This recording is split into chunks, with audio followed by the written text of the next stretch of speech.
L'orientation du gouvernement, c'est de régler définitivement la question de l'accès à l'eau. Et parler de la question de l'accès à l'eau, c'est avoir des projets beaucoup plus ambitieux. Ces projets ambitieux qui vont toucher l'ensemble du pays. Les études, depuis notre arrivée, c'est pas longtemps, mais c'est tellement important et prioritaire pour nous que c'est le premier domaine où nous avons positionné les études et elles avancent très bien. Et dans les prochaines semaines, nous aurons les premières options en matière de règlement définitif et durable du problème de l'eau potable et partout dans le pays. Mais le deuxième élément de cette vision stratégique, c'est que nous ne parlons plus seulement de l'eau, l'accès à l'eau potable, l'eau que nous buvons. C'est aussi l'eau pour l'agriculture. C'est cette dimension multifonctionnelle de l'eau que nous sommes en train de remettre sur la place publique.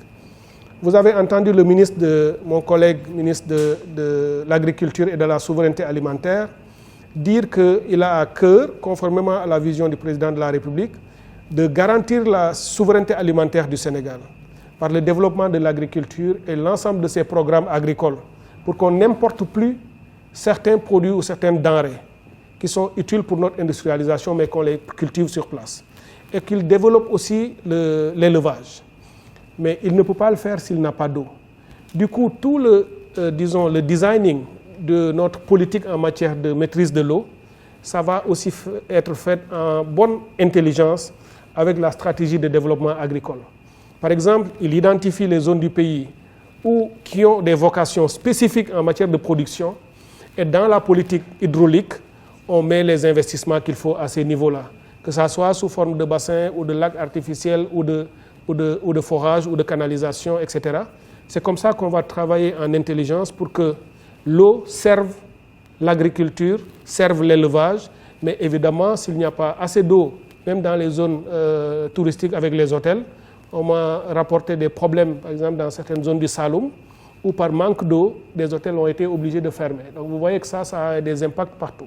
Et nous avons à cœur, suivant la vision du président, de dire dans les prochaines années, et l'urgence pour nous, ce n'est même plus le dire qu'est-ce qu'on va faire, mais dans quel délai on va le faire. Et ensuite, sur la question du financement de toute la politique, nous sommes aussi en train de réfléchir à des modèles structurants, centrés aussi sur le secteur privé national. On ne veut plus de modèles qui vont faire la part belle seulement à de grandes entreprises étrangères parce qu'on penserait que ce sont les seuls qui peuvent faire le travail.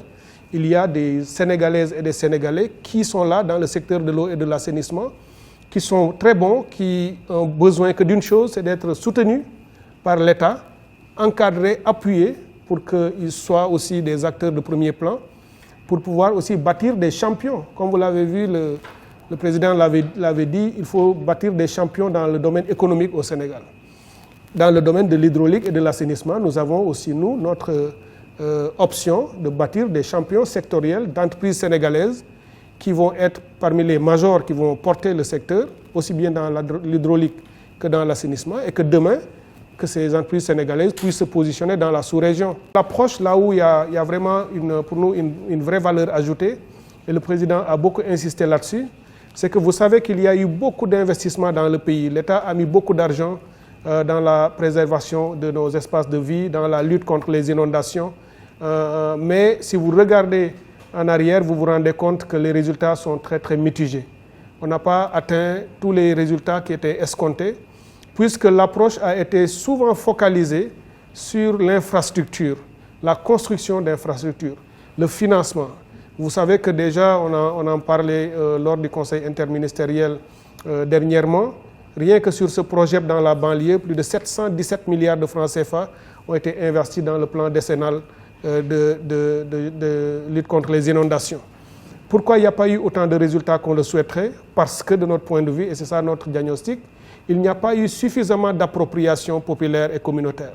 Les Sénégalais, globalement, ne se sont pas forcément sentis concernés, puisqu'on a mis l'accent sur l'infrastructurel plus que sur l'humain.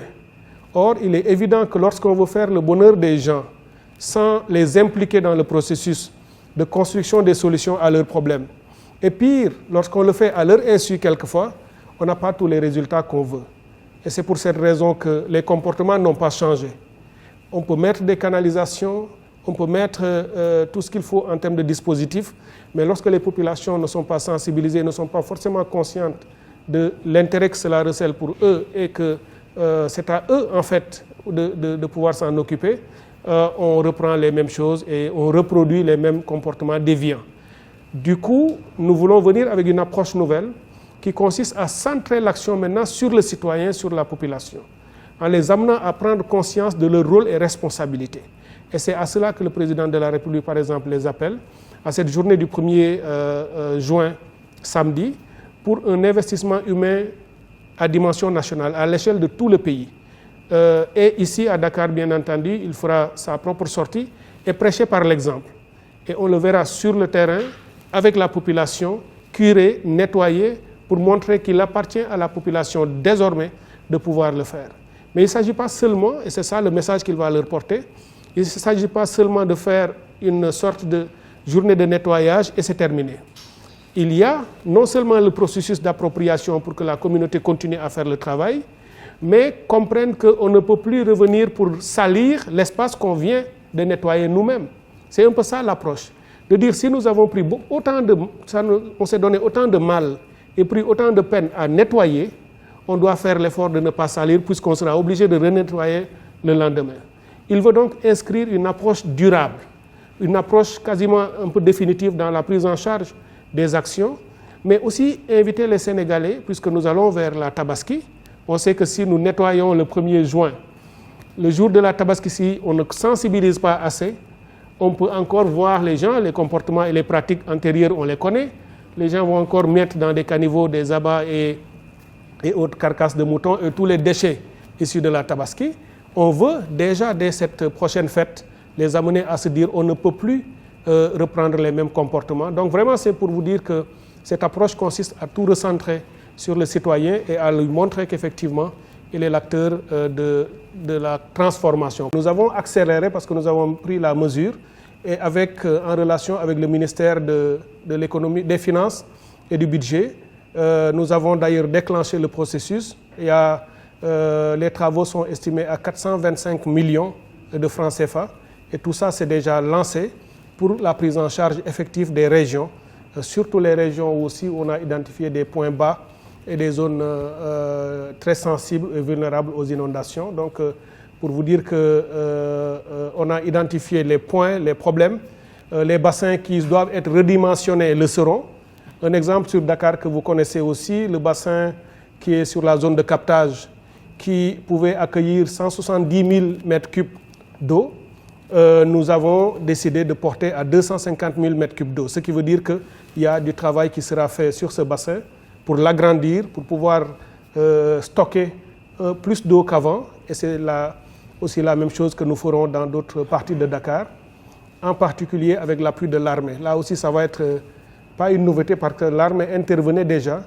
Mais cette fois-ci, on a, entre moi-même et mon collègue ministre des Forces armées, que je félicite et remercie au passage, on a déjà tenu des réunions et convenu d'avoir une collaboration extrêmement étroite pour la prise en charge. Donc vous verrez dès ce 1er juin, les forces armées sur le terrain massivement, avec tout l'équipement et leur technique et leur expertise pour aider et appuyer la communauté, puisque le concept d'armée-nation et de l'armée au service de la communauté, qui se faisait déjà, on veut le mettre à l'échelle et avoir notre armée encore plus présent dans l'espace. À Dakar, le travail a déjà commencé. Par exemple, pour l'ONAS, sur 109 km de canaux à curer, on a déjà dépassé les 55%, parce que ça avait commencé dès le mois de mars. Et nous avons pris la pleine mesure et avons décidé d'accélérer la cadence. Et avant la fin du mois de juin, on aura fini les 100% de curage des canaux, de tout ce qui est canalisation et autres à Dakar. Le processus de focardage des lacs, de nettoiement ou de remise à niveau des bassins et autres, tout ça aussi est en cours de réalisation.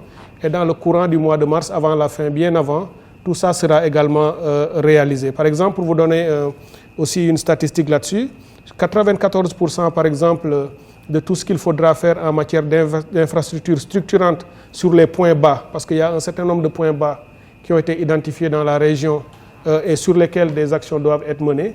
On sera avant le 15 juin à 100% de réalisation sur la prise en charge de ces points bas. Il y a aussi le projet de gestion des eaux pluviales et d'adaptation au changement climatique, le projet dont vous avez sans doute entendu parler. Là également, tout le travail qu'il fallait faire a démarré et nous avançons à un rythme extrêmement important. Et avant la fin du mois de juin, ce travail sera réalisé. En plus des services qui dépendent du ministère de l'Hydraulique et de l'Assainissement, vous savez aussi que les sapeurs-pompiers, comme les autres services qui dépendent du ministère de l'Urbanisme et autres, sont aussi à pied d'œuvre et sont sur le terrain. Et ce que nous sommes en train de faire, et ça aussi c'est vraiment un élément sur lequel nous insistons beaucoup, c'est la mutualisation et ça, c'est une meilleure coordination des actions. Puisque le phénomène de la gestion des inondations est un phénomène complexe et beaucoup d'acteurs interviennent. Et quand autant d'acteurs interviennent autour d'un fait, il faut beaucoup de communication, il faut de la coordination et de la mutualisation, le partage d'informations, etc. Et ça, nous avons vraiment à cœur, nous avons mis tout un dispositif pour que les interventions ne se chevauchent pas, mais qu'elles se complètent, qu'elles s'articulent ensemble pour avoir plus d'efficacité. Là également, c'est quelque chose qui avance très très bien. Et cette volonté d'anticipation avant l'hivernage, parce que non seulement l'hivernage pourrait être précoce, mais on s'attend à un hivernage extrêmement pluvieux, avec même des risques d'événements extrêmes. C'est-à-dire que sur un laps de temps très court, on pourrait faire face à des pluies exceptionnelles. Et quand ça tombe, beaucoup de pluie sur une zone dans un délai très très court, là ça augmente très fortement le risque d'inondation. Et ça, nous avons aujourd'hui les mécanismes avec le radar que nous avons acquis, mais également toute la cartographie qui est réalisée sur les zones à risque. Nous avons le savoir qu'il faut et la connaissance pour pouvoir dire, à partir de cet hivernage pour la première fois pour le Sénégal, avec les radars acquis, de dire non seulement la pluie tombera sur Dakar, mais tombera précisément dans tel quartier, avec probablement la quantité de pluie qui pourrait tomber dans ce quartier. Ce qui peut permettre de non seulement prévenir la population, parce qu'il y aura un mécanisme de diffusion d'informations, pour les amener à se préparer, à dire attention, demain, il se pourrait qu'il arrive dans votre zone 100 mm de pluie ou 50 ou autre, sur une durée qu'il est aussi possible de déterminer, et à dire alors, prenez vos précautions, ne sortez pas, faites vos provisions, allez au marché avant, ne laissez pas sortir les enfants. Et là, nous sommes aussi en train de mettre en place un dispositif d'alerte et d'information qui ne consiste pas seulement à dire il pleuvra demain à Dakar, mais à la Médina, il se pourrait qu'il y ait 75 ou 100 mm de pluie entre midi et 14 heures. Vous voyez que ça change un peu l'échelle et ça permet de mieux cibler nos interventions et de pouvoir parler mieux à la population pour les préparer. Conformément ou en application à l'article 87 du contrat d'affermage, avec la SONES a déjà démarré les investigations. Et on l'a dit, une fois installé, que tout ce qui doit être audité le sera. Et ce contrat d'affermage et de performance a démarré, les investigations ont démarré. Et nous avons aussi demandé à Sen'Eau de justifier le plan de performance, de pouvoir montrer le mode de fonctionnement, les charges, les coûts, pour voir tout ça, comment ça peut avoir un effet sur l'équilibre du secteur. Parce que pour nous, l'enjeu, c'est de faire en sorte que la société qui nous donne de l'eau à boire, elle soit viable. Parce que si la Sen'Eau ou SONES ne sont pas viables économiquement, on aura des difficultés. Donc il faut que l'État comprenne et les accompagne dans ce sens. C'est ce qui est en train d'être fait. Mais pour vous dire que, à mon arrivée, j'ai trouvé un arrêté disons un avenant, un contrat d'avenant qui décidait de revoir un peu à la hausse le prix de l'eau. Dès mon arrivée, ce sont les premières choses que j'ai trouvées ici. Parce que comme il y a une sorte de déséquilibre et de difficulté au niveau de Sen'Eau, il était question de revoir à la hausse le prix de l'eau. Évidemment, ce n'est pas possible. Et c'est la première chose que j'ai faite, c'est de décider de ne pas appliquer cet arrêté d'augmentation du prix de l'eau et de trouver d'autres solutions alternatives. Et depuis lors, avec les équipes, on est en train de voir d'autres alternatives. Je vous ai dit qu'il est important que Sen'Eau soit viable, et SONES aussi. Donc, on ne peut pas ne pas le faire. Mais ça ne passera pas par une augmentation du prix de l'eau, ça c'est exclu. C'est pour cette raison que l'arrêté que j'ai trouvé, qui disait qu'il fallait l'augmenter, si je l'avais laissé être appliqué, on aurait eu une augmentation tout de suite. Et donc ça, c'est exclu. Le gouvernement a rejeté cela. On n'appliquera pas cet arrêté. Et nous aurons d'autres alternatives qui sont en cours de révision ou d'analyse, d'études. Et sans doute que dans les prochains jours, on pourra régler les problèmes de Sen'Eau et de SONES sans passer par cette solution d'augmentation du...